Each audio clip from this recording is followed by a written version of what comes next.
Hello, Steve White, Steve White 89. Well, I finally found the time to watch, and just like that, on DVD. I, of course, streamed it week to week when it was dropping weekly. But I pretty much ended the streaming, the subscription to the streaming service as soon as it finished.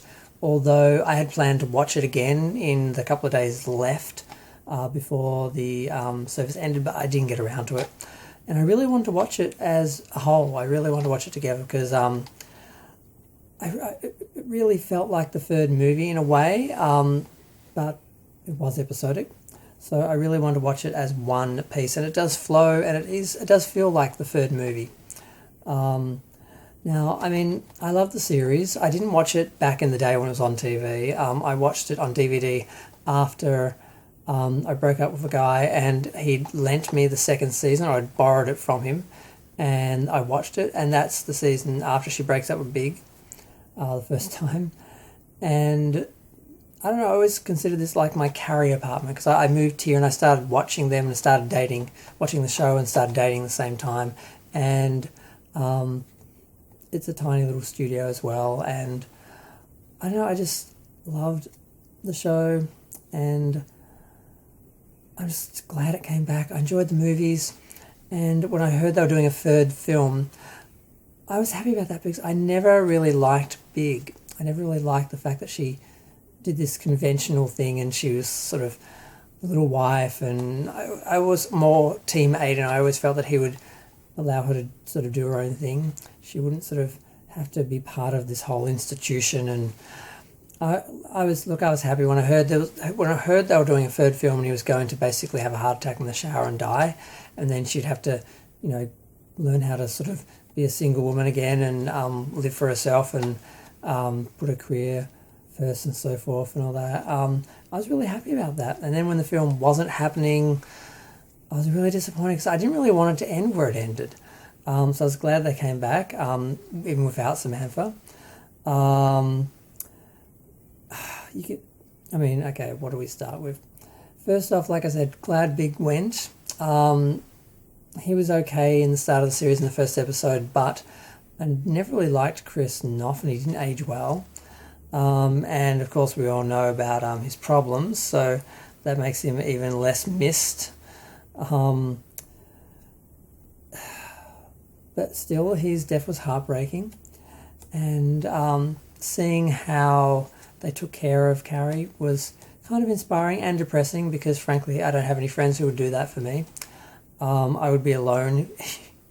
If anything really big and tragic happened, I would be dealing with it by myself, which I can do. I'm a big boy, but I don't know, is this sort of friendship realistic, or is it a fantasy? Is it fiction? It's kind of fascinating. Now, the whole Samantha issue,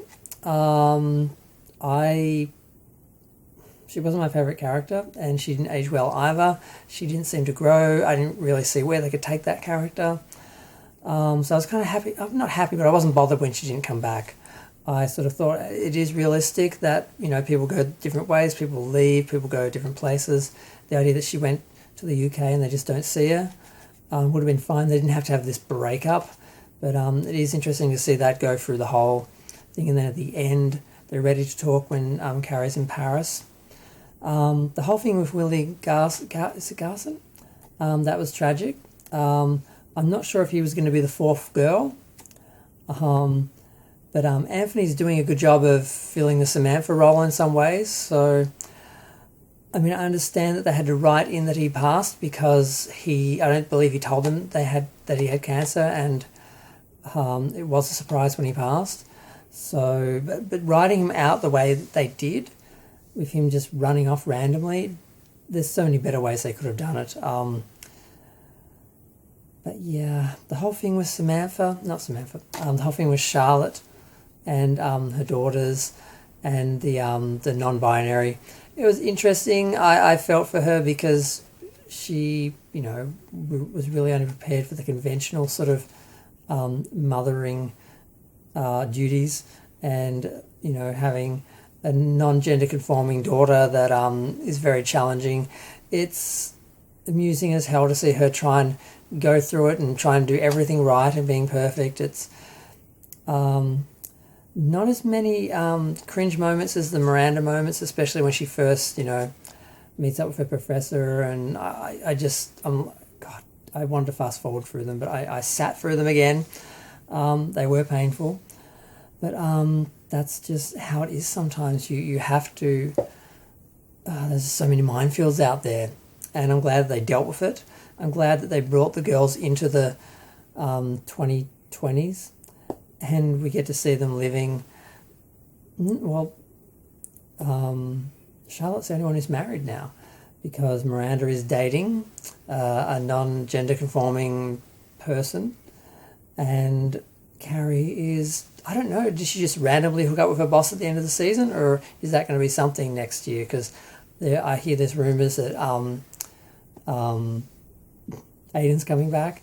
I think he does need to come back for at least an episode and deal with what happens with that without Big, because she sort of had to choose between him and Big, and she chose Big, and with Big out of the picture, would he be an option again? I don't think so, but I'd like them to at least address it. Now, he had said he was going to be in the show in the first season, and that wasn't true, and Sarah Jessica Parker came out and basically she said, yeah, I don't know where he came up with that. But they've been saying he's coming back. I haven't checked to see. I don't know if I want the second season to be a surprise or something, but I haven't been paying attention to any of the rumours or gossip or looking at the websites or anything. But they are in production. It is happening. The second season's happening. I'm looking forward to it.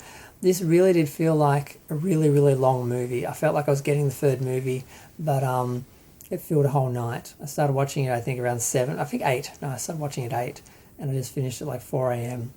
So I like that it fills a whole evening, unlike the other movies, which were too short.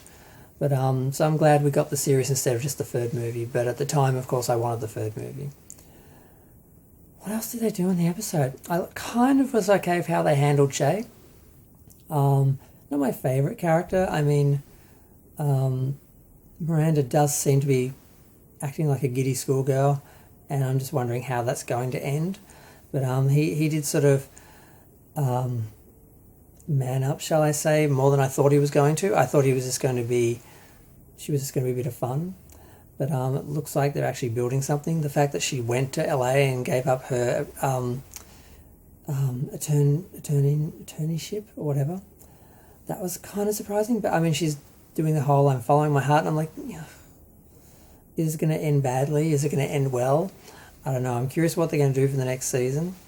I think that's it. I'm just really glad it came back. I'm glad we got more than the third movie. A lot of people were, oh God, so many people were complaining about the series, but I think they were mostly haters who had issues with the fact that the show was actually evolving and developing, and it's not Sex and the City. It is And Just Like That, which is a separate film, a separate movie. My God, separate TV show. So the people who were going on, they did seem to be more upset about the fact it had diversity and representation in it, which it definitely engaged in, because the original series was criticised for being very white, and it was very white. I didn't notice at the time because I'm very white, but yes, I'm glad that they did that. And it was kind of strange to see a couple of, because with the new characters, I thought they were going to be introducing them and they were just going to be part of the group. Then they just sort of were extensions of the other characters and their stories and their lives, and separate from the group. But then we sort of started seeing them on their own, and they were started to be treated like just regular characters. I'm not sure if they should have just had them be that from the start. They sort of were background, and then a couple of them sort of became foreground, and I'm like, that felt a little bit jarring, because I thought they were going to stay background, but all of a sudden they've got their own scenes, and I'm like, okay, I guess they're just part of the cast now. But I don't feel like they established that right away, so it was kind of a surprise. But the actresses are great, their stories are good, and I'm getting near 10 minutes, so I should probably stop talking. I'm just glad they released it on DVD. I mean, it's a bare bones release, not a single special feature, but at least we got it.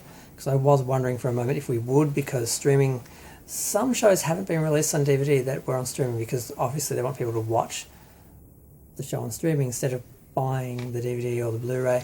But, that's money too, so like, I just don't like streaming. I'm much happier to have it on DVD and watch the whole thing like this. But second season, I'm going to be streaming every episode. Very much looking forward to it. It was one of the few shows I was watching week to week, and having appointment television again and having my girls back was very, very good.